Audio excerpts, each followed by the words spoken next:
Allah sebagai Rabb, Islam sebagai agama, dan Muhammad sallallahu alaihi wasallam sebagai nabi. Bismillahirrahmanirrahim.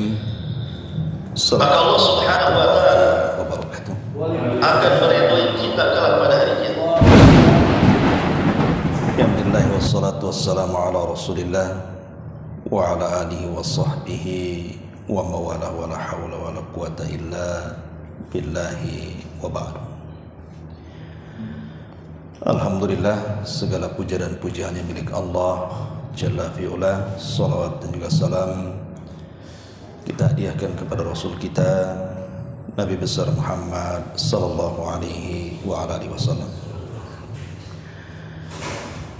Pembahasan di malam hari ini kita akan membahas tentang sidqu nubuwatin Nabi sallallahu alaihi wasallam, kebenaran dari nubuah, tentang apa yang disabdakan Nabi sallallahu alaihi wasallam di akhir zaman. Kita tahu bahwa Nabi sallallahu alaihi wasallam tidak pernah mengucapkan kecuali dengan wahyu yang diwahyukan kepadanya. Dan itu difirmankan di dalam Al-Qur'an, wa may yantiqu 'anil hawa in huwa illa wahyun yuha. Tidaklah Nabi sallallahu alaihi wasallam berucap dengan hawa nafsunya, tapi yang diucapkan Rasul adalah wahyu yang diwahyukan kepadanya. Ketika Nabi sallallahu alaihi wasallam bersabda 14 abad yang silam tentang kondisi umat setelahnya, maka semua yang diucapkan Nabi sallallahu alaihi wasallam adalah sebuah kebenaran. Dan inilah yang kita akan bahas beberapa hadis tentang sidqun nubuwah, kebenaran kenabian Nabi sallallahu alaihi wasallam. Pertama, hadis Thauban radhiyallahu anhu. Nabi sallallahu alaihi wasallam bersabda, "Innallaha zawaliyal ardh fara'aitu masyariqaha wa magharibaha. Wa inna ummati sayablughu mulkuha ma zuyali minha wa utitu kanzainil ahmar wal abyad." Dari Thauban radhiyallahu anhu, dia mengatakan Nabi SAW pernah bersabda seperti ini, sesungguhnya Allah subhanahu wa ta'ala pernah melipat bumi sehingga aku, kata Rasul, mampu melihat ujung timur dan baratnya. Dan ini salah satu mukjizat. Nabi SAW diperlihatkan sampai ke ujung timur dan ke ujung barat. Dan tidak aneh bagi Nabi SAW diperlihatkan sesuatu yang orang tidak mampu melihatnya. Contoh umpamanya dalam peristiwa Isra Mi'raj, ketika orang-orang jahiliyah mereka ingin memastikan betulkah Nabi SAW sampai di Masjidil Aqsa. Mereka bertanya-tanya soal bangunan Masjidil Aqsa, berapa jumlah pintunya, berapa jumlah jendelanya, dan begitu seterusnya. Tentu Nabi SAW ketika memasuki Masjidil Aqsa tidak mungkin memperhatikan pintu dan jendela, karena bukan itu tujuannya. Sehingga secara manusia dia tidak bisa mensifatkan Masjidil Aqsa, karena Nabi SAW tidak pernah menghitungnya. Sehingga ketika orang-orang musyrik Arab ini kemudian mempertanyakan soal kondisi Masjidil Aqsa, maka Rasul sempat kebingungan, karena memang bukan itu tujuannya. Tapi Allah subhanahu wa ta'ala tiba-tiba menggambarkan kondisi Masjidil Aqsa di hadapannya, sehingga Rasul mampu dengan detail menyebutkan berapa jumlah pintunya, berapa jumlah jendelanya, bagaimana bentuknya. Lah, orang-orang yang suka safar ke Masjidil Aqsa, mereka pun heran, karena semua yang disifatkan Nabi SAW sebuah kebenaran. Artinya Nabi SAW selalu diperlihatkan oleh Allah subhanahu wa ta'ala yang orang tidak mampu melihatnya. Makanya di sini Nabi mengatakan, sesungguhnya Allah pernah melipatkan bumi kepadaku sehingga aku bisa melihat ujung barat dan timurnya. Kemudian Rasul mengatakan, dan sesungguhnya umatku, kekuasaan umatku akan mencapai bumi-bumi yang telah dilipatkan kepadaku. Jadi Allah Subhanahu wa taala memberitahu Rasul akan kondisi umatnya, bahwa kekuasaan umat Islam itu akan sampai ke barat dan timur. Ini 14 abad yang silam Rasul mengatakan seperti itu. Bahkan Rasul mengatakan, wa utitu kanzaini, dan aku akan diberikan 2 pembendaharaan bumi, al-ahmara wal abyadha, yang merah dan yang putih. Sebagian syurahul hadis, para pensyarah hadis mengatakan yang dimaksud ahmar di sini artinya gemerlapnya emas. Adapun kemudian yang putih maksudnya gemerlapnya perak. Dan di zaman itu kita tahu bahwa yang suka mengumpulkan emas adalah orang-orang Persia, sementara orang Romawi itu suka dengan perak.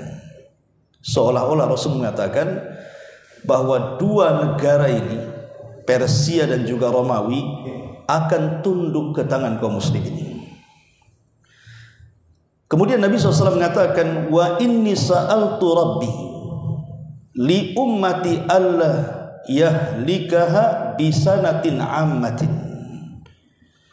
dan aku meminta kepada Rabbku agar umatku tidak dicelakakan oleh paceklik yang berkepanjangan.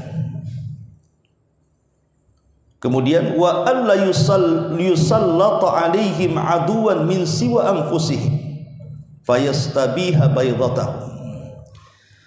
Dan yang kedua, aku meminta juga kepada Allah agar Allah Subhanahu wa taala tidak menguasakan musuh-musuh di luar Islam mencengkram Islam, kecuali keributan yang ada dalam umat Islam itu sendiri. Dengan itu kemudian musuh-musuhnya bisa mengambil kekuasaan mereka. Di sini Nabi SAW meminta kepada Allah 2 perkara. Pertama, jangan sampai kemudian umatnya sepeninggalnya ditimpa paceklik yang berkepanjangan. Maksudnya secara total, secara umum semua umat Islam di mana-mana terjadi paceklik. Ini mustahil. Boleh jadi mungkin sebagian negeri paceklik, sebagian negeri tidak paceklik. Sebagian negeri kelaparan, sebagian negeri tidak kelaparan. Adapun kemudian mengalami kelaparan paceklik yang menyeluruh kepada umat Islam tidak mungkin terjadi. Tidak mungkin terjadi. Ya mungkin di negara Islam yang lainnya ada yang miskin, tapi negara Islam yang lainnya ada yang kaya. Dan Nabi SAW meminta perkara ini, bentuk kelembutan Rasul kepada umatnya. Kemudian yang kedua, Nabi meminta kepada Allah Subhanahu wa taala agar musuh-musuh Islam tidak sanggup untuk menghancurkan Islam secara total. Artinya, orang-orang kafir tidak mungkin menguasai umat Islam itu secara keseluruhan. Tetapi Nabi SAW tidak memberikan jaminan di dalam tubuh kaum muslimin terjadi peperangan sesama mereka. Lah peperangan sesama kaum muslimin inilah yang menjadikan musuh-musuh itu mudah mencaplok negara-negara Islam. Jadi bukan karena kelemahan umat Islam. Maknanya kalau umat Islam bergabung menjadi satu kekuatan, tidak ada orang kafir yang mampu untuk mengalahkannya. Tapi orang kafir mengalahkannya itu karena antar Islam berebutan, antar Islam ini berperang, sehingga di situ bentuk kelemahannya, sehingga musuh-musuh Islam mampu mencaplok negeri-negeri Islam. Itu maksudnya. Dan ini sebuah kenyataan. Islam itu dipecah belah oleh orang-orang kafir supaya mereka berperang. Contoh yang sederhana saja, Turki Utsmani. Turki Utsmani itu kan dipecah belah oleh Inggris dan Amerika. Dulu kan Timur Tengah bersatu, tapi kemudian dipecah-pecah. Setelah dipecah-pecah, diadu domba. Sehingga ketika orang-orang kafir menguasai negara-negara Islam dengan tuduhan macam-macam, entah tuduhan nuklir, entah tuduhan teroris atau apa kan gitu, mereka mudah saja masuk. Karena sesama kaum muslimin sudah saling berperang dan mencurigai. Ma'asyiral muslimin yang dimuliakan Allah Subhanahu wa taala. Tetapi kalau secara umum orang kafir tidak mungkin memusnahkan di permukaan bumi ini kaum muslimin. Kemudian Nabi mengatakan, wa inna rabbi qala, dan sesungguhnya Rabbku telah berfirman kepadaku, ya Muhammad, wahai Muhammad, fa innahu la yurad, wahai Muhammad, kalau aku sudah memberikan keputusan, maka keputusanku tidak mungkin berubah. Ini namanya takdir kauni. Kalau takdir syar'i bisa saja berubah. Alla uhlikahum bisanatin ama, dan aku berjanji kepadamu wahai Muhammad untuk umatmu agar aku tidak menghancurkan mereka dengan kelaparan paceklik yang berkepanjangan. Wa alla usallita alaihim wa alla yusallita alaihim aduwan min siwa anfusihim fayastabiha baydatahum walau istama alaihim min man bi'attariha. Dan yang kedua, aku pun akan kabulkan bahwa aku tidak akan kuasakan kepada mereka musuh-musuh kecuali dari tubuh mereka sendiri, sehingga musuh-musuh mudah mencaplok negara-negara kalian. Walaupun musuh-musuh itu berkumpul dari semua penjuru daerah, semua penjuru negara, mereka tidak sanggup mengalahkan umatmu. Ini janji Allah kepada Rasul. Seandainya orang kafir bersatu satu dunia untuk mengalahkan kaum muslimin, maka Allah tidak akan izinkan. Tidak mungkin terjadi, itu maksudnya. Kemudian Nabi SAW melanjutkan, wa inni akhafu ala ummati al-a'immatal mudhillin, dan sesungguhnya aku takut terjadi kepada umatku ini muncul para diplomasi yang cakap bicara agama tapi menyesatkan manusia. Ngomongnya pandai, bicaranya cerdas, dan mereka adalah mengatasnamakan para ulama tetapi menyesatkan manusia. Sebagian ulama tafsir mengatakan, ulama hadis, al-a'immatul mudhillin, para pemimpin yang menyesatkan itu ada dua. Pertama, pemimpin negara. Pemimpin negara yang menyesatkan rakyatnya. Yang kedua, pemimpin agama yang menyesatkan rakyatnya. Adapun pemimpin negara, kalau salah-salah kita memilih pemimpin, maka ketika pemimpin-pemimpin sebuah negara itu tidak punya agama dalam badannya, maka dia akan melakukan kebijakan-kebijakan yang justru menghancurkan agama. Contoh mamanya melegalkan LGBT, dibuatnya undang-undang, ya, ataupun urusan tidak wajibnya jilbab, tidak wajibnya pakaian syar'i yang pernah terjadi di Turki kan gitu. Tapi setelah kemudian era berikutnya dan sampai sekarang, alhamdulillah, di sana sudah mulai berubah kan menuju Islam, tapi negara kita justru malah terbalik kan begitu, malah menghancurkan Islam. Inilah payahnya pemimpin-pemimpin yang tidak punya agama itu, merusak agama. Atau yang kedua, para ulama. Makanya Syekhul Islam Ibnu Taimiyah membagi ulama itu tiga. Ada yang disebut dengan ulama usultah. Ini yang pertama. Yang kedua, ada yang disebut dengan ulama ummah. Ini yang kedua. Dan yang ketiga, ada yang disebut dengan ulama millah. Apa itu definisinya tiga ulama ini? Pertama, ulama usultah. Ulama usultah itu adalah ulama pemerintah. Dia akan berfatwa sesuai dengan pesanan pemerintah. Pemerintah suka ini, walaupun di atas kebatilan, maka dia akan mencari-carikan fatwa. Atau dengan kata lain, ulama penjilat pemerintah. Pokoknya pemerintah senang, dia keluarkan fatwa. Pemerintah tidak senang, dia tidak akan keluarkan fatwa. Jadi dia berfatwa itu sesuai dengan kesenangan pemerintah saja. Ini bahaya ulama seperti ini, karena dia akan berfatwa mencari-cari pembenaran untuk pemerintah. Ya, karena dia adalah para penjilat. Makanya ada di zaman salaf namanya Sufyan Ats-Tsauri rahimahullah taala, seorang alim, ya. Dia kaya, ulama tapi kaya, Sufyan Ats-Tsauri itu. Dan dia adalah ulamanya, pakarnya zuhud. Jadi ada orang yang mengatakan, ya imam, engkau ini imam zahidin, imam yang mencontohkan bagaimana orang itu untuk zuhud, tapi kok kaya. Jadi penanya ini salah paham bahwa zuhud itu harus miskin.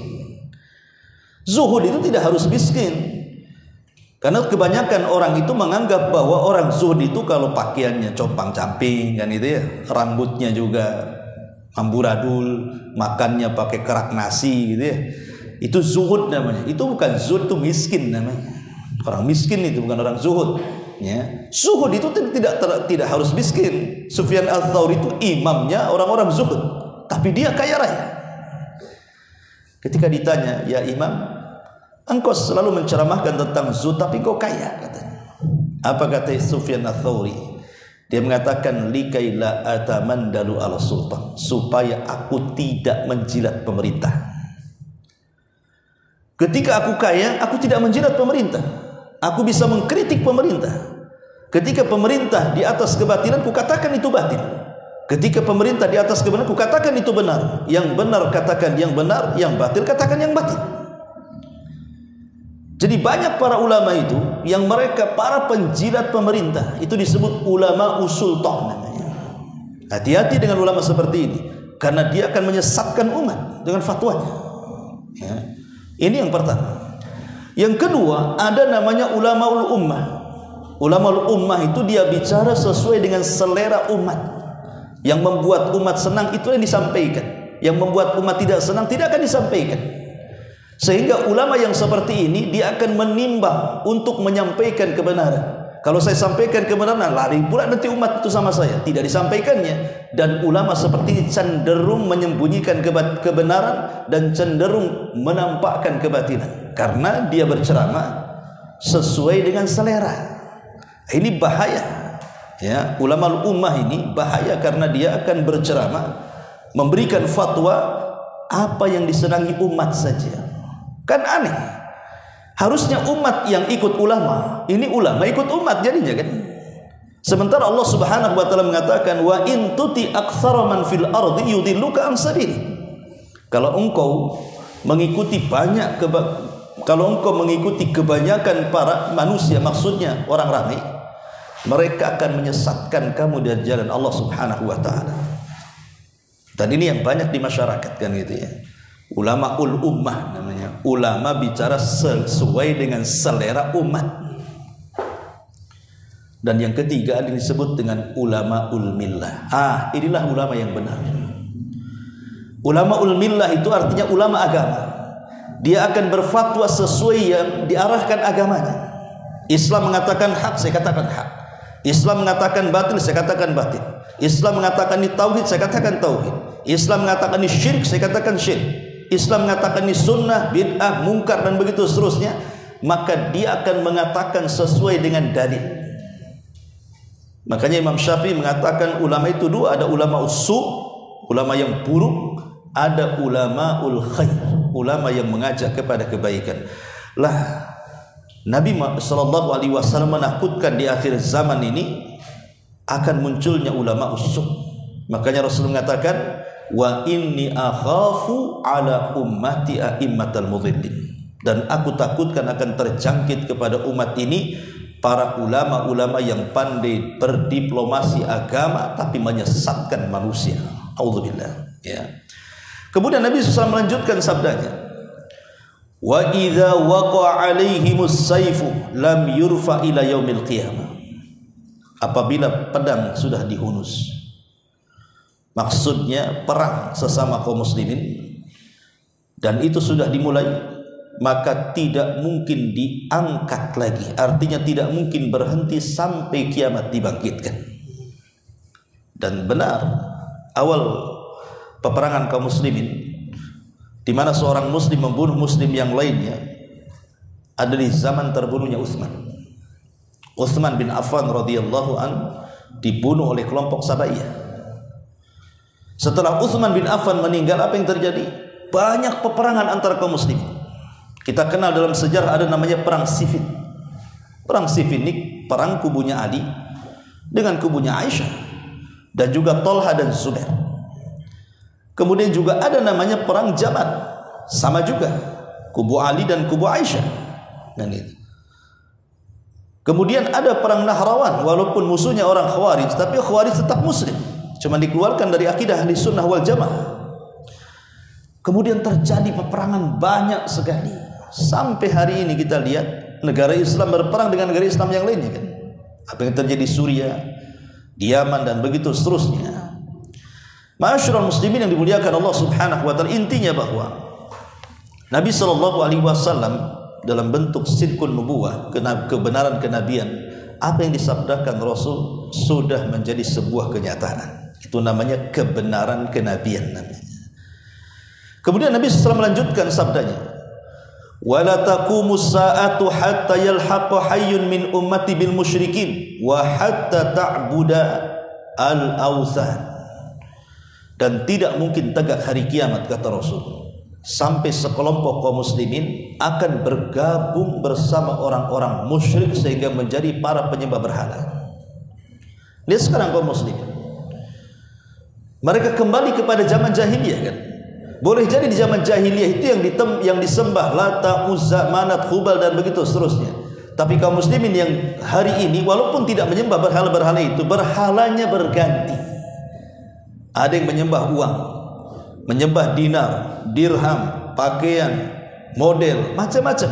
Makanya Rasul mengatakan ta'isa abdu dinar wa ta'isa abdu dirham wa ta'isa abdul khamisati wal khamilah. Celaka dan hancur hamba-hamba dinar, hamba-hamba dirham, hamba-hamba model dan begitu seterusnya. Ya memang berhalanya sudah beda sekarang ini.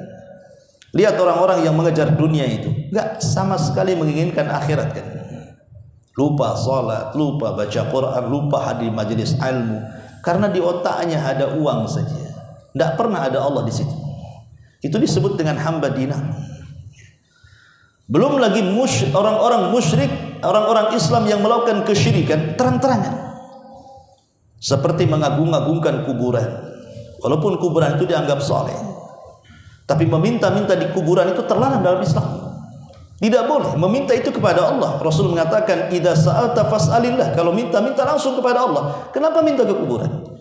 Sehingga ada orang-orang yang kemudian menciptakan kuburan-kuburan habib palsu, fiktif, tidak ada habibnya di situ, tidak ada orang mati di situ. Kemudian dibuat sejarah, kemudian dibangun bagus-bagus, akhirnya orang datang ke situ. Rupanya ujung-ujungnya apa? Bisnis kuburan. Ya kan, bisnis kuburan. Berapa banyak orang yang datang infak di situ? Kemana larinya sedekah orang-orang itu? Kemudian dibuat cerita-cerita khurafat, cerita-cerita kebohongan, banyak sekali. Bayangkan, menyesatkan orang. Ya. Sampai terakhir saya lihat televisi itu ada kiai siapa yang membongkar tentang kuburan-kuburan palsu. Ya kan? Kemudian aktor di belakangnya bukan orang biasa rupanya yang membuat kuburan-kuburan itu. Justru orang yang banyak masanya, yang banyak kuat pengaruhnya. Kenapa coba harus membuat seperti itu? Itulah karena mereka jauh daripada tauhid. Masyarakat awam ya saja kan itu. Karena terlalu cintanya kepada ulama habib, akhirnya mereka tidak peduli apa yang dikatakan habib, ulama, kiai, ikut. Ini kan taklid namanya ya. Islam tidak mengenal taklid. Islam itu mengenal ittiba, mencontoh, bukan mengikut. Ikut-ikutan orang yang enggak jelas. Kemudian Nabi SAW mengatakan, wa innahu sayakunu fi ummati kadzabuna thalathun. Dan sungguh akan terjadi kepada umatku ini bermunculannya para dajjal yang suka berdusta. Siapa para dajjal yang suka berdusta? Yang jumlahnya kata Rasul 30. Tentu kalimat 30 ini bukan pembatas, lebih. Rasul sallallahu alaihi wasallam menyebutkan 30 itu maksudnya sumbernya. Kemudian Rasul mengatakan kulluhum yaj'amu annahu nabi. Semua mengaku nabi. Kata Rasul, wa ana khatamun nabiyyin, padahal saya penutup para nabi. La nabiyya ba'di, tidak ada nabi sepeninggal. Di zaman Nabi SAW, orang-orang yang ngaku nabi di awal-awal dakwah tidak ada. Periode Mekah itu tidak ada orang ngaku nabi. Kenapa? Nabi aslinya saja diperangi, nabi aslinya saja disiksa, nabi aslinya saja diusir. Kalau orang ngaku nabi, ya kurang lebih nanti nasibnya kan. Makanya dalam periode Mekah itu tidak ada orang ngaku nabi. Di periode Madinah pun di awal-awal nggak ada ngaku nabi, karena kan perang terus, nggak berani orang ngaku nabi, bisa perang kan gitu. Baru setelah Mekah dan Madinah dan Hijaz secara keseluruhan di bawah kendali Nabi SAW, ketika Rasul sudah dihormati, diagungkan, dimuliakan, mulailah kemudian banyak orang yang melihat, oh enak juga jadi nabi katanya. Disitulah mulai banyak ngaku nabi itu. Di akhir-akhir hayat Nabi muncullah Musailamah Al-Kadzdzab, muncullah Al-Aswad Al-Ansi, muncullah Tulaiha, muncullah Sajah bintul Haris. Banyak yang di zaman itu ngaku-ngaku nabi itu. Al-Mukhtar Al-Thaqafi di zaman tabi'in muncul, ya.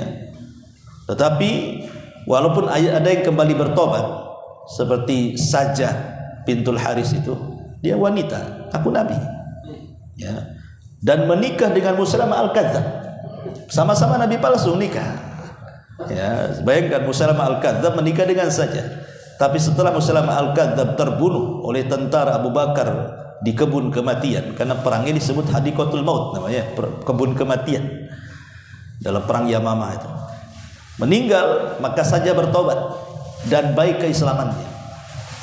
Ya. Kemudian Al-Aswad Al-Ansi pun dibunuh di zaman Abu Bakar. Kemudian yang Tulaiha sempat diperangi, lari, tapi kemudian di zaman Abu Bakar dia masuk kembali ke Islam dan baik keislamannya. Jadi ada nabi-nabi palsu yang kembali ke Islam kemudian baik, ada juga yang kemudian berakhir tragis dengan kematian seperti Musailamah Al-Kadzdzab dan Al-Aswad Al-Ansi.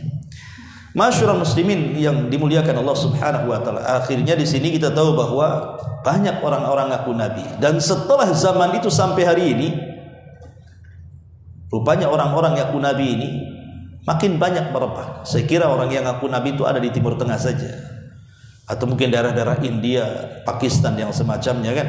Rupanya di negeri kita pun ada juga orang ngaku nabi kan. Ada banyak tuh orang ngaku nabi itu. Dari dahulu namanya Ahmad Musaddiq, sampai kemudian ada namanya Cecep Kurniawan, itu siapa tuh? Itu gimana syahadatnya Cecep Kurniawan tuh? Asyhadu anna Cecep Rasulullah gitu. Tapi yang jelas bahwa nggak kehitung ya orang ngaku nabi baik di Indonesia ataupun di Malaysia. Di Malaysia juga banyak orang ngaku nabi. Ya mungkin karena kegilaannya wallahu alam, atau karena wangsit setan, jangan nggak tahu ya. Tapi yang jelas bahwa di negara kita juga ada para dajjal pendusta yang disabdakan Rasul 14 abad yang silam. Menjadi sebuah kenyataan. Itu namanya sidqun nubuwah. Kebenaran kenabian Nabi SAW. Kemudian Rasul mengatakan, wala tazalu ta'ifatum min ummati alal haqqi mansuratun la yadhurruhum man khadalahum hatta ya'tiya amrullah tabaraka wa ta'ala wa hum kadzalik. Tetapi akan senantiasa ada sekelompok dari umat yang di atas kebenaran. Mereka senantiasa ditolong oleh Allah Subhanahu wa taala. Tidak akan memadaratkan mereka orang yang merendahkan mereka sampai datang urusan Allah kepada mereka dan mereka tetap di atas kebenaran. Artinya bahwa tidak mungkin kebatilan itu menyeluruh kepada umat Islam. Di atas kebatilan pasti ada kebenaran. Ketika di timur ada orang yang menyerukan kebatilan, maka di barat akan ada yang membantah dari kebenaran. Jadi orang-orang yang menegakkan kebenaran itu tidak akan pernah punah, karena umat ini tidak mungkin berkumpul di atas kesesatan. Kata Rasulullah, tajtami'u ummati ala dhalalah. Tidak mungkin umatku berkumpul di atas kesesatan. Di situ ada kesesatan, di situ ada hak, pasti. Tidak mungkin orang terjerumus kepada kesesatan. Pasti ada yang membela kebenaran. Tapi masalahnya sebuah kebatilan yang terorganisir bisa mengalahkan kebenaran yang centang perenang. Itu kaidah. Ya. Umpamanya ada orang yang ingin membuat warna dalam sebuah lembaga. Saya kenal dulu ada kawan di Kijang itu, anggota DPR. Dia mengatakan, "Set, saya sudah nggak nyalon lagi." Lah antum tuh udah 2 periode, kenapa nggak ke pusat? Dulu awalnya katanya, saya masuk itu ingin merubah karena terlampau banyak kebatilan di dalamnya. Setelah kemudian saya masuk, saya pula yang dirubah mereka. Niatnya merubah, aku pula yang dirubah mereka. Aku sudah kapok katanya. Jadi saya bilang, kalau gitu nuntut ilmu lagi, cerdas dulu, baru masuk lagi. Mungkin ilmunya belum sampai. Jadi saya nasihatkan kayak gitu. Intinya bahwa jadi kaidah kebatilan yang terorganisir itu mampu mengalahkan kebenaran yang centang perenang. Itu sudah kaidah itu. Mereka sudah melembaga kebatilannya. Anda ini 1-2 orang mau merubah, gimana caranya kan begitu? Ya boleh jadi walaupun tidak merubah, ya warna-warni lah mungkin di situ ya. Terwarnai sedikit gitu. Tidak akan banyak karena kebatilan melembaga itu akan sulit dirubah ya, kecuali dibubarkan. Ma'asyiral muslimin yang dimuliakan Allah Subhanahu wa taala, intinya bahwa hadis ini menjelaskan kepada kita bagaimana sidqun nubuwah. Coba perhatikan ya. Ketika Nabi Shallallahu alaihi wasallam di awal-awal dakwah itu, dia kan berdakwah di pasar-pasar, di kumpulan-kumpulan orang ramai, di jemaah haji. Rasul Shallallahu alaihi wasallam ketika itu tidak ramai orangnya. Artinya Islam baru permulaan itu kan mudah ditekan. Tapi Rasul SAW sudah menjanjikan kepada orang-orang Quraisy apa? Qulu la ilaha illallah tamliku bainal a'rabi wal ajam. Katakan oleh kalian kalimat ini, la ilaha illallah, kupastikan kalian akan menguasai bangsa Arab dan non-Arab. Nabi bisa ngomong seperti itu coba. Padahal di awal dakwah itu pengikut tidak banyak. Tapi Rasul mengatakan seperti itu, katakan la ilaha illallah. Kalimat ini bisa menjadikan kalian berkuasa di permukaan bumi, bukan hanya menguasai Arab tapi non-Arab. Tapi kan di zaman itu seolah-olah orang ini membuat. Apalah kok ini beberapa orang kok mengatakan seperti itu? Ya. Atau contoh yang lainnya, ketika hijrah. Kita tahu Nabi SAW itu kan diikuti oleh Abu Bakar dan juga Abdullah ibn Uraikid, kemudian juga beberapa orang yang kemudian berusaha untuk melindungi Nabi dan Abu Bakar. Tidak banyak, hanya 4 orang. Sehingga di sebuah kabilah tidak jauh daripada Mekah, ketika kemudian kehabisan bekal, Abu Bakar Siddiq dan Rasulullah SAW singgah di kabilah tersebut ingin membeli perbekalan perjalanan. Rupanya apa yang dijanjikan Abu Jahal, siapa yang bisa menangkap Muhammad 100 ekor unta, siapa bisa menangkap Abu Bakar 100 ekor unta, sudah sampai ke kabilah itu. Orang-orang di kabilah itu yang sedang ada di pasar, mereka semua melirik kepada Abu Bakar. Kemudian mereka mengatakan, kok orang itu persis seperti yang dihadiahkan untuk ditangkap. Tapi rupanya di situ ada tokoh namanya Suraqah ibn Malik. Ya. Suraqah ibn Malik mengatakan, oh bukan, mata kalian salah. Itu bukan yang dimaksud oleh Abu Jahal. Kenapa Suraqah mengatakan seperti itu? Suraqah ingin mengambil hadiahnya sendirian. Dia ingin dapat 200 ekor unta. Makanya dia mengkelabui orang-orang yang di situ. Oh bukan, itu bukan orang yang kita cari katanya. Oh betul juga, karena yang ngomong tokoh Suraqah kan. Oh iya juga, bukan itu. Akhirnya dibiarkan pergi setelah belanja. Tapi diam-diam Suraqah pulang membawa kuda dan senjatanya, dikejar. Karena dia merasa pendekarnya kabilah situ, dia kira dia sanggup melawan. Ketika kemudian sudah hampir dekat dengan Nabi SAW, entah kenapa Allah Subhanahu wa taala buat kudanya terperosok, akhirnya dia terbanting. Kemudian dia bangunkan lagi kudanya, kemudian dipacu lagi, baru beberapa meter terperosok, terbanting lagi sampai 3 kali. Dan ini aib. Kenapa? Karena Suraqah ibn Malik ini dia adalah pemacu kuda terhebat. Ya, pemacu kuda terhebat. Ketika dia jatuh dari kuda, apalagi kudanya terjatuh, ini malunya mukanya di mana? Masa penunggang kuda hebat bisa terjatuh? Ini kan malu, ibaratnya umpamanya siapa tuh si Rossi itu umpamanya kan, lagi tanding naik motor, jatuh dia. Nah, kemudian naik lagi, jatuh lagi. Apa enggak malu tuh disiarkan kan? Ya malu lah kan. Kurang lebih saja Suraqah itu jadi malu. Karena malu, apalagi kemudian Nabi SAW mengambil pedangnya yang jatuh, dia tidak bisa apa-apa. Kemudian Suraqah mengatakan, saya tidak akan memberitahu siapapun, asal engkau jangan beritahu aku jatuh dari kuda, kata. Itu saja dia minta permintaannya, jangan ceritakan aku jatuh dari kuda, katanya. Karena kalau ini tersebar akan malu. Kata Rasul, saya tidak akan menceritakan kondisimu, tapi tolong masuklah ke agamaku, katanya. Tapi Suraqah tidak mau. Sampai Rasul menjanjikan, ya Suraqah, kalau seandainya hidupmu panjang, maka aku pastikan kalau kau masuk Islam hari ini, nanti satu hari engkau akan dipakaikan pakaian kebesaran Raja Kisra kepadamu. Suraqah tertawa, apalah ini orang ini ngomong, katanya.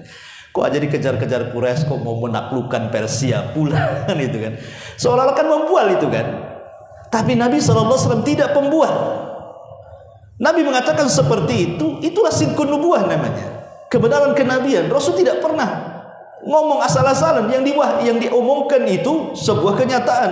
Karena setelah Rasul meninggal, Abu Bakar meninggal, kemudian di zaman Umar berhasil menaklukkan Persia. Sementara Padri Persia sampai ke kita kenal dengan perang Quds, ya bukan hanya Persia secara umum kan, sampai kepada Quds tempat suci saja dikuasai oleh Umar. Nah, ketika Umar bin Khattab menaklukkan Persia, kemudian dia pun dihadiahi baju kebesarannya. Yang pertama dipanggil siapa? Aina Suraqah? Mana Suraqah? Nah, Suraqah masih Islam kan itu. Kemudian kata Umar, pakailah baju ini. Langsung tertawa Suraqah. Subhanallah, katanya. Apa yang disabdakan Rasul kala itu menjadi kenyataan hari ini, katanya.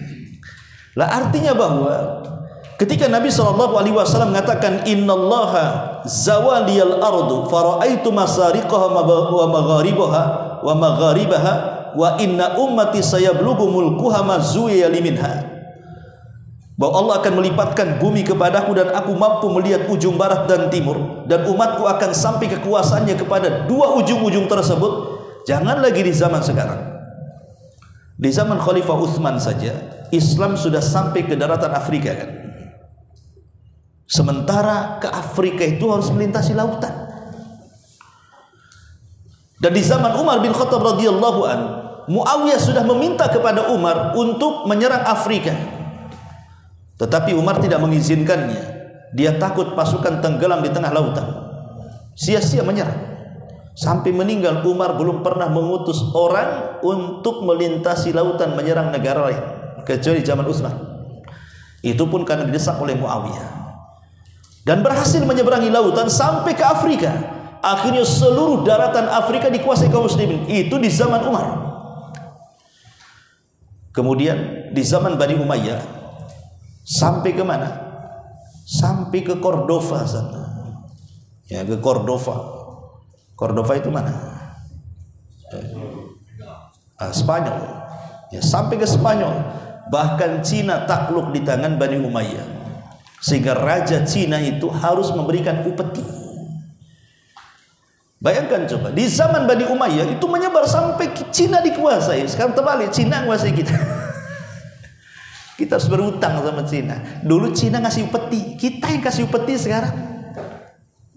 Lah ini kan contoh bagaimana Nabi SAW ini bukan membual. Itulah sidqun nubuwah namanya, ya, kebenaran kenabian. Artinya Islam ini akan menyebar ke ujung timur dan barat, persis seperti yang dilihat Rasul dalam kenyataan. Karena memang ada sebagian surah hadis mengatakan, apakah Rasul melihat itu ru'yal manam? Memang dalam mimpinya dia melihat.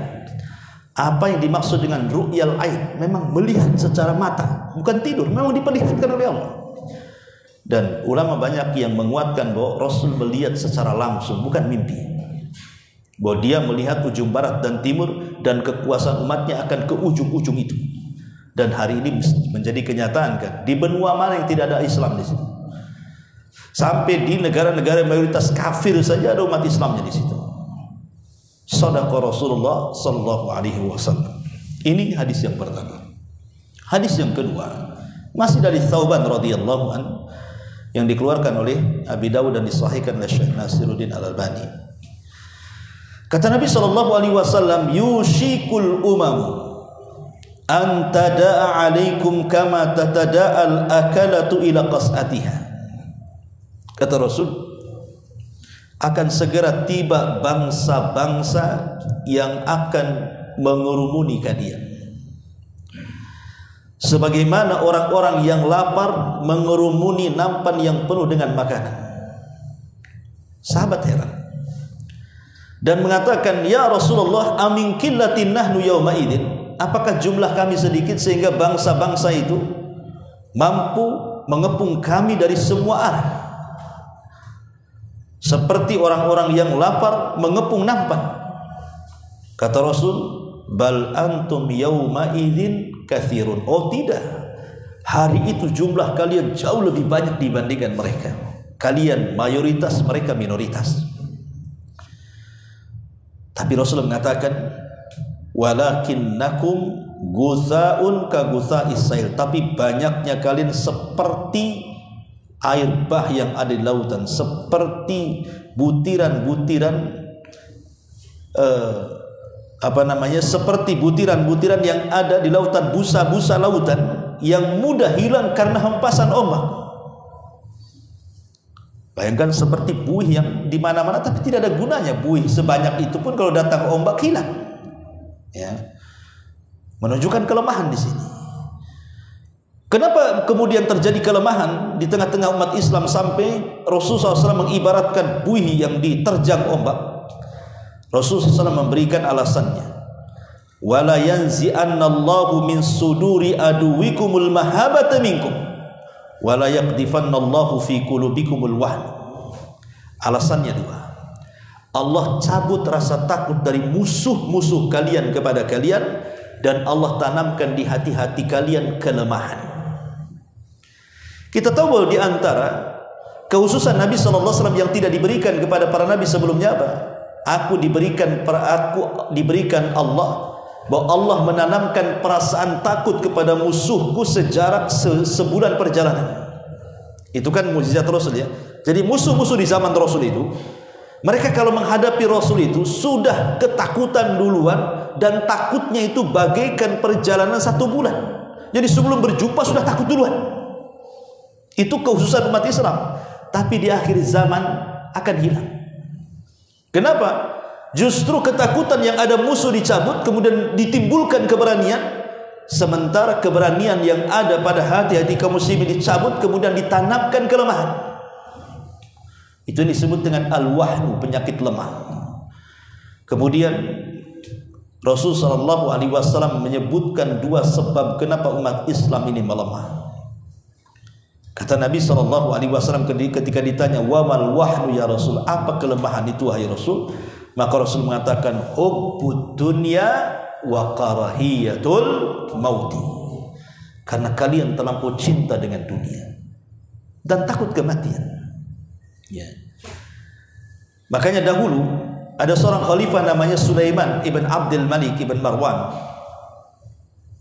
bertanya kepada seorang alim, ya, dan mengatakan, kata Sulaiman seorang khalifah ini kepada Abu Rafi, wahai fulan, kenapa kita ini terlampau mencintai dunia dan takut dengan kematian?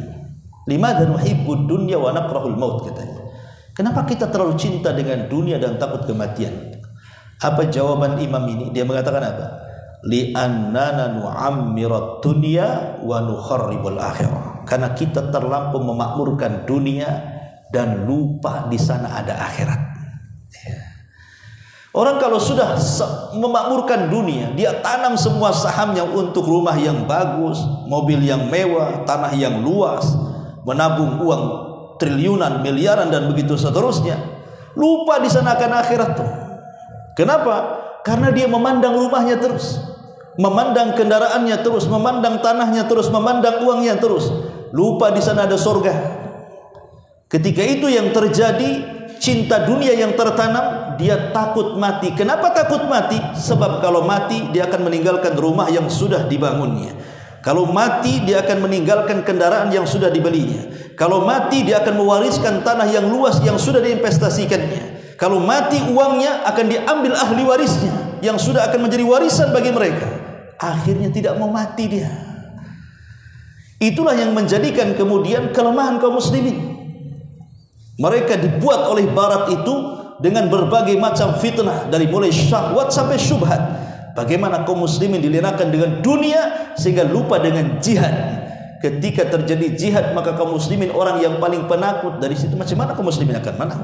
Ketika sudah tertanam rasa cinta dunia dan takut kematian.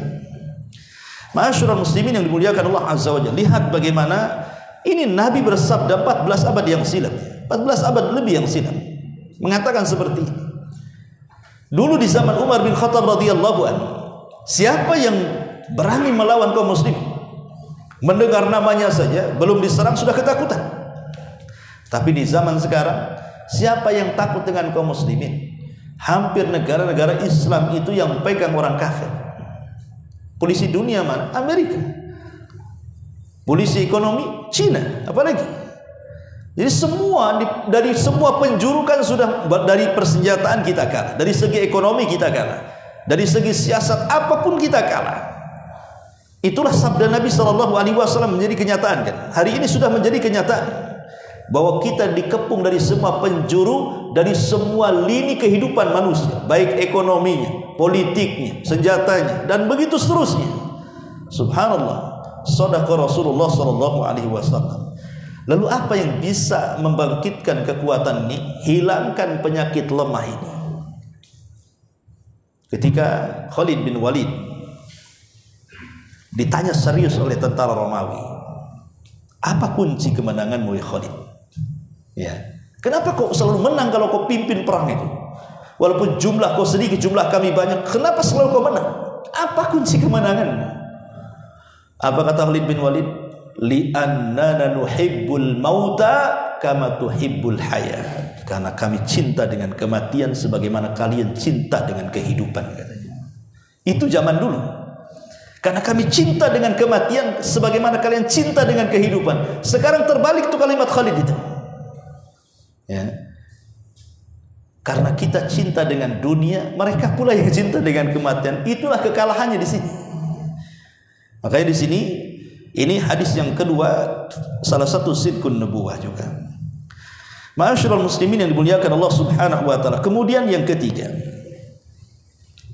Nabi SAW bersabda dalam hadis yang dikeluarkan Imam Muslim dari hadis Abu Hurairah radhiyallahu anhu. Kata Nabi SAW, yakunu fi akhir zaman dajjaluna kadzabun ya'tunakum minal ahadits ma lam tasma'u antum wala aba'ukum fa iyyakum wa iyyahum wala yudhillunakum wala yaftinunakum wa iyyahum fa iyyakum wa iyyahum la yadhillunakum wala yaftinunakum. Kata Nabi SAW, akan terjadi di akhir zaman ini para dajjal yang suka berdusta. Dajjal yang suka berdusta. Siapa mereka? Ya'tunakum minal ahadits. Mereka mendatangi kalian dengan menyampaikan hadis-hadis, tapi hadis-hadis ini belum pernah kalian dengar, baik oleh kalian ataupun oleh bapak-bapak kalian. Hadis-hadis ini belum pernah didengar oleh kalian, tidak pula didengar oleh bapak-bapak kalian. Kemudian kata Rasul, kalau mendapati zaman ini, hati-hati kalian, dan hati-hati juga kepada mereka yang menyampaikan hadis-hadis itu, karena mereka akan menyesatkan kamu dan akan membuat fitnah kepadamu. Khotfiddin yang dimuliakan Allah Azza wa Jalla, hadis ini salah satu sidqun nubuwah, bahwa nanti di akhir zaman itu kita akan mendengar hadis-hadis yang disampaikan para ustadz, para kiai, para pemuka agama, tuan guru dan yang semacamnya. Ternyata hadis-hadis ini setelah diteliti bukan hanya lemah, tapi sampai ke taraf palsu. Hadis palsu disampaikan yang tidak pernah kita dengar dan bapak-bapak kita dengar, muncul pada hari ini. Dan itu sudah terjadi kan gitu. Banyak orang-orang yang menyampaikan agama itu tidak pernah teliti dengan apa yang disampaikan. Akhirnya kemudian menulis yang sekarang zaman medsos ini, kadang-kadang kita lihat ada fadilah-fadilah zikir tertentu, fadilah-fadilah ibadah tertentu. Akhirnya orang-orang awam ya iya saja, setelah diteliti jangan lagi lemah, tidak pun ada dalam kitab-kitab hadis. Bahkan ulama menganggap hadis ini aneh. Bahkan ada yang mengatakan maudhu dan begitu seterusnya. Bahkan yang lebih parah lagi, orang ini mengingkari sunnah Nabi SAW, atau dengan istilah lain ingkar as-sunnah, mengingkari sunnah. Cukup Quran saja katanya. Ini kan bahaya, ya. Dan hati-hati, Anda ini kalau membeli buku-buku hadis yang jelas-jelas sahihnya saja. Beli Sahih Bukhari, Sahih Muslim, kitab-kitab sunan, kan sudah jelas-jelas sahihnya kan itu. Ngapain kemudian beli hadis-hadis ini, kumpulan hadis yang tidak jelas? Yang kita ini bukan pakarnya, peneliti. Akhirnya kemudian kita baca, kita telan, kita amalkan, kita dakwahkan, rupanya bukan hadis Nabi. Dan itu yang terjadi. Rasul mengatakan, man kadzaba alayya muta'ammidan falyatabawa maq'adahu minan nar. Siapapun yang mengucapkan sesuatu dinasabkan kepada Nabi yang bukan sabdanya, silahkan tempat duduknya di neraka. Dan itu banyak terjadi, kalau terutama dalam setahun itu kan ada bulan-bulan tertentu seperti Sya'ban, adalah muncul hadis-hadis maudhu tentang Sya'ban. Kemudian masuk lagi Rabiul Awal, ada lagi. Ya, itulah kadang-kadang ketika kaum muslimin tidak merujuk kepada kebenaran, maka mereka pun tertipu dengan kebatilan. Ma'asyiral muslimin yang dimuliakan Allah Azza wa Jalla, yang terakhir karena waktu juga. Nabi mengatakan pada hadis yang keempat, hadis ini dari Sahal ibn Sa'ad, Nabi SAW bersabda, kata Nabi SAW, sayakunu fi akhiri al-ummah, sayakunu fi hadhihi al-ummah, akan terjadi kepada umat ini khasfun wa qadhfun wa mashun. Qadhfun, khasfun ini kalau ke langit itu gerhana, kalau ke bumi itu gempa. Jadi akan terjadi kepada umat ini rangkaian gerhana dan rangkaian gempa, dan sudah terjadi. Dulu di zaman Rasul itu kan gerhana itu jarang-jarang loh. Di zaman Rasul dari mulai periode Mekah sampai Madinah saja baru satu kali terjadi gerhana matahari. Tapi di zaman sekarang hampir tiap tahun terjadi gerhana kan. Ada apa ini? Dan anehnya setelah saya perhatikan, kalau malam ini terjadi gerhana, nanti beberapa bulan ke depan ada saja musibah. Entah kebanjiran, entah gempa, entah angin, entah apa-apa kan gitu ya. Rupanya memang Allah sedang menakut-nakuti hambanya, tapi yang ditakut-takuti tidak takut, itu masalahnya. Allah kan sedang nakut-nakuti di gerhana, kita pula tak takut yang ditakut-takuti, makanya dikirim gempa. Ya. Kemudian kata Nabi SAW, wa qadhfun, qadhf ini artinya hujan batu. Dan kita lihat hujan batu diakibatkan daripada angin puting beliung yang mengangkat atap, mengangkat batu, mengangkat apa-apa, kemudian dijatuhkan lagi ke bumi. Dan ini sudah terjadi. Ya. Kemarin saja terjadi angin, lihatlah, banyak yang diangkat. Sekolah saya Jabal Huda aja diangkat tuh atapnya. Padahal kejadian cuma sebentar aja, pada maghrib menuju isya aja tuh. Saya pikir sekolah saya aja keangkat tuh. Rupanya Kubah Masjid Raya juga sampai mereng. Keangkat juga kan itu. Banyak musibah di mana-mana. Itu namanya qadhfun namanya. Ya. Kemudian yang ketiga, wa mashun. Mashun itu artinya badan manusia tapi akhlak seperti binatang. Contohnya apa? Homoseksual. Binatang saja nggak ada yang homo, tapi manusia ada yang homo kan? Ada ayam suka ayam laki-laki, nggak ada suka yang betina kan itu. Tapi manusia lebih daripada ayam, Itu yang disebut ulaika kal an'am bal hum adhall. Mereka seperti binatang, bahkan lebih parah dibandingkan binatang kan itu. Binatang saja tidak homo mereka. Mereka suka berjantan dengan betina. Tapi manusia bisa jantan dengan jantan. Ini gimana ceritanya?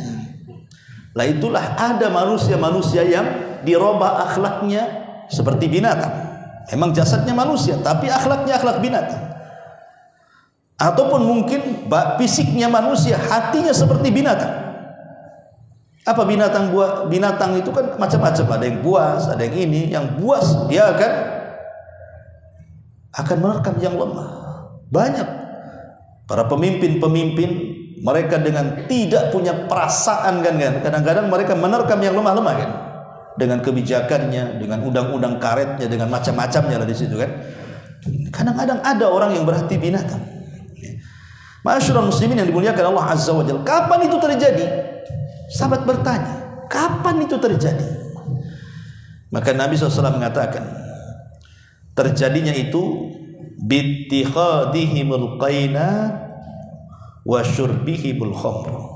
Ketika banyaknya para biduan, artis-artis yang sudah mulai menyebar di mana-mana, dan ketika khamr sudah mudah diminum di mana-mana, maka 3 perkara ini pasti akan terjadi. Dalam riwayat, ketika kemudian sutra dihalalkan dan khamr dihalalkan, kemudian para penyanyi dilegalkan, di mana-mana ada penyanyi, dari desa sampai ke kota banyak artis-artis. Itulah yang terjadi karena 2 perkara saja, khamr dan juga tersebarnya para penyanyi itu sudah melalaikan orang dari agama, ikhwan. Ya. Ma'asyiral muslimin yang dimuliakan Allah Subhanahu wa taala, kemudian tambah satu hadis lagi dah. Kata Nabi sallallahu alaihi wasallam, "Innahu sayakunu fi hadhil ummah qaumun ya'taduna fit tuhuri wad du'a."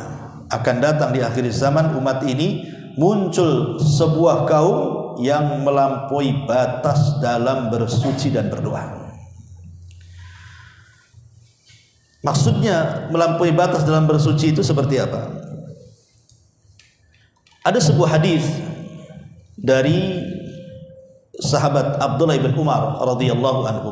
Jadi Nabi SAW satu hari melewati Sa'ad bin Abi Waqqas.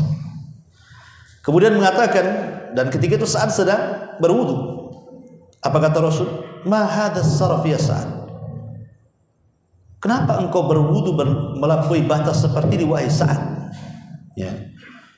Kemudian Sa'ad mengatakan, afil wudu'i sarafun. Rasul, apakah dalam berwudu ada hal yang melampaui batas?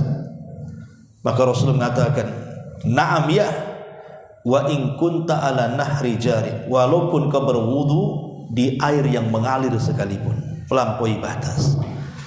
Artinya ada orang-orang yang berwudu itu mereka tidak peduli dengan air. Kadang-kadang menghabiskan air banyak. Padahal iktisad fil ma, sederhana dalam air itu sunnah hukumnya.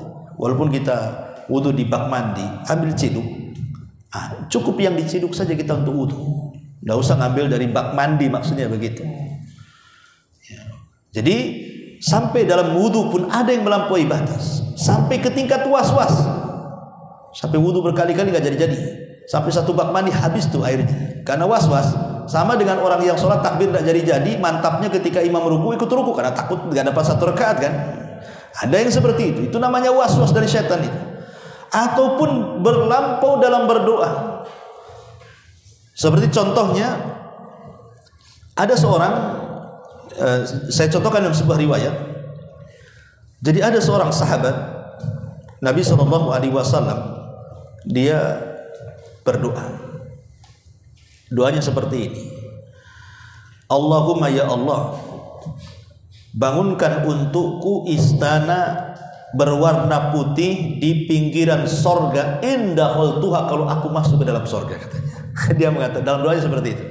Ya Allah, bangunkan untukku satu istana berwarna putih di ujung sorga atau di samping sorga jika aku masuk ke dalam sorga.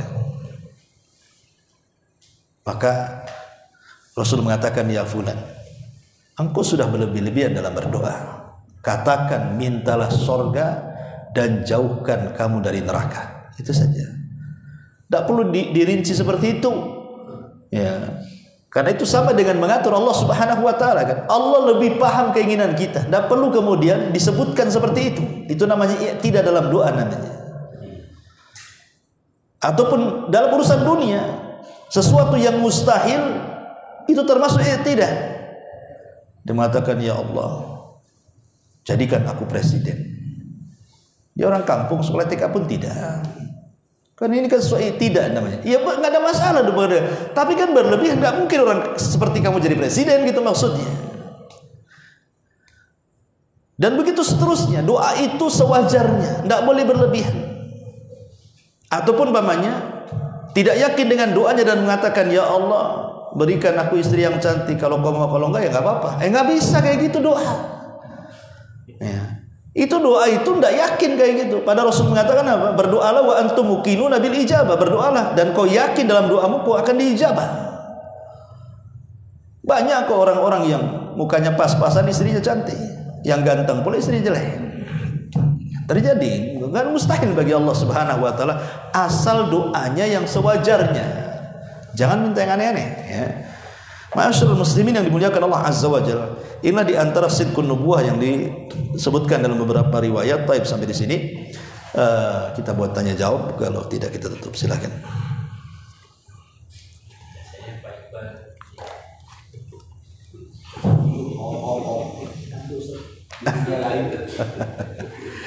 Iya. Antum mana ma'hum, kata orang Arab. Bersama kita atau bersama mereka katanya.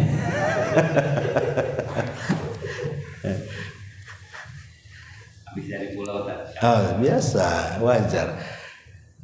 Yang tidur itu matanya, hatinya kan hidup dia kan. Ya, coba saja kalau ditanya, nggak tahu semua tuh. Masya Allah. Kita mau nanya kan? Iya, siap. Jadi buatnya kan menakutkan apa namanya Istanbul itu dulu, praktis itu kan, habis itu baru Roma kan, kan yang Istanbulnya sudah. Roma Persia ditaruh namanya. Nah, yang ini yang versi mana yang dibuat kan? Persia dulu. Persia baru kemudian Romawi. Tetapi memerangi Romawi itu sudah sejak zaman Nabi dalam perang Tabuk. Maksudnya kemenangannya belum. Iya, belum nyeluruh. Tapi kalau Persia betul-betul ditundukkan. Memang semua, karena Rasul pernah mengatakan ketika suratnya dirobek oleh Kisra, Raja Persia, kata Rasulullah, sebagaimana dia telah merobek suratku, maka semoga Allah robek kerajaannya. Maka selama itu tidak ada Persia selamanya. Makanya sampai hari ini tidak ada Persia, dan tidak akan tumbuh lagi Persia sampai kiamat. Sampai sekarang kita lihat tidak ada Persia lagi. Karena kan begini ceritanya. Jadi ketika Nabi sedang mengirim surat ke Raja Persia, kita tahu Raja Kisra itu mengaku dirinya Tuhan, ya. Dan setiap beberapa meter berjumpa dengan dia itu ada tabir. Dia tidak pernah menampakkan wajahnya di masyarakatnya. Jadi orang-orang yang datang ke kerajaannya itu nanti beberapa meter itu ada tabir, mereka akan sujud di situ kepada rajanya. Jadi betul-betul dituhankan Raja Kisra di zaman Nabi itu. Jadi ketika sampai surat itu, marah dia. Kemudian dia meminta kepada orang-orang yang di bawah kekuasaan Persia, seperti Yaman. Yaman kan dulu ditunduk di bawah Persia, karena Persialah yang mengusir Abroha dari Yaman. Maksudnya orang-orang Najasyi itu diusir pulang ke Ethiopia, kan Persia yang usir. Karena ketika itu ada kerjasama Raja Arab dengan Persia, kemudian berhasil mengusir Ethiopia dari negeri Yaman setelah kematian Abroha dan kedua anaknya. Kemudian semua pulang ke Ethiopia. Sehingga ketika itu Yaman dicengkram Persia. Jadi Raja Kisra meminta kepada Yaman supaya membunuh orang yang mengirim surat itu, maksudnya Nabi. Maka dikirimlah orang-orang hebat dari Yaman datang ke Madinah untuk menangkap Nabi. Tapi ketika terjadi dialog antara utusan Persia dengan Rasul, apa kata Rasulullah? Malam ini rajamu mati. Ketawalah orang ini. Dari mana kau tahu rajaku mati? Gitu. Ya. Rupanya setelah pulang ke Yaman dapat berita. Di malam mereka berjumpa dengan Rasul, terjadi pemberontakan di antara keluarga. Maka Raja Kisra dibunuh oleh keluarganya. Terjadi pecah negara. Tetapi kekuasaan yang paling besar dipimpin wanita. Ketika kemudian sampai berita itu kepada Nabi SAW bahwa Persia sudah pecah dan sekarang dipimpin oleh seorang wanita. Apa kata Rasul? La yuflihul qaum walau amrohum imro'atan. Tidak akan sukses ketika sebuah negara dipimpin wanita, kata Rasul.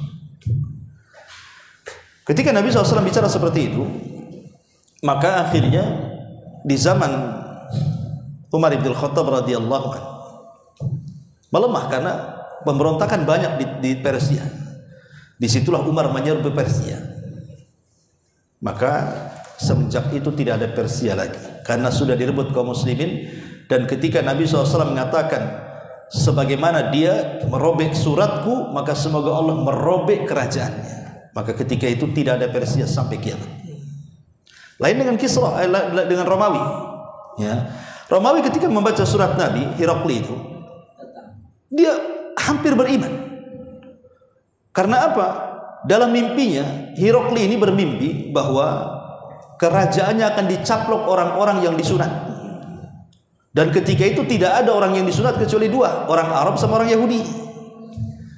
Jadi orang-orang dekatnya Herakli mengatakan, kalau yang Anda maksud orang-orang yang disunat itu Yahudi, kami bantai Yahudi sekarang, katanya. Karena kan Romawi Kristen. Tetapi tiba-tiba kemudian Abu Sufyan dan orang-orangnya ketangkap dan mereka pun disunat.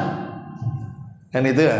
Berarti kan ada dua nih, orang Arab disunat, orang-orang Yahudi ya, karena orang Arab kan memang rata-rata ikut agama Ibrahim dan orang yang mencontohkan sunat ya Ibrahim. Dia orang yang pertama disunat kan gitu. Wajar kalau orang Arab disunat. Tapi Yahudi juga disunat masalahnya. Makanya Herakli mengatakan entah Yahudi entah Arab. Tapi ketika datang surat dari Rasulullah SAW, ya, rupanya kemudian apa yang dimimpikannya persis seperti ajakan dalam surat ini, dia hampir beriman. Tapi ketika didiskusikan dengan orang-orangnya memberontak. Kau kalau beriman dengan surat itu, kau akan dibunuh. Ketakutan dia kan, jatuh tahtanya. Makanya tidak jadi. Tapi surat itu oleh Herakli disimpan rapi-rapi. Sebab itulah Romawi tidak akan hilang sampai kiamat. Ya, sebab dia memuliakan surat Nabi, maka Romawi tidak hilang sampai hari ini, bahkan sampai kiamat Romawi itu akan ada. Ya, bahkan nanti di akhir zaman itu justru ya kita lihat peperangan Rom akan terjadi lagi. Nah, itu di antara Kisra dulu ditaklukkan, kemudian Romawi. Tapi peperangan melawan Romawi itu sudah dimulai sejak perang Tabuk sebelum Rasul meninggal. Karena kan Tabuk itu kan perang terakhir yang dipimpin Nabi. Itu melawan Romawi. Wallahu a'lam. Ya. Sudah kita tutup. Ya, mudah-mudahan ada manfaatnya. Subhanakallahumma bihamdika, asyhadu an la ilaha illa anta, astaghfiruka wa atubu ilaik. Allahu ta'ala alam. Assalamualaikum warahmatullahi wabarakatuh.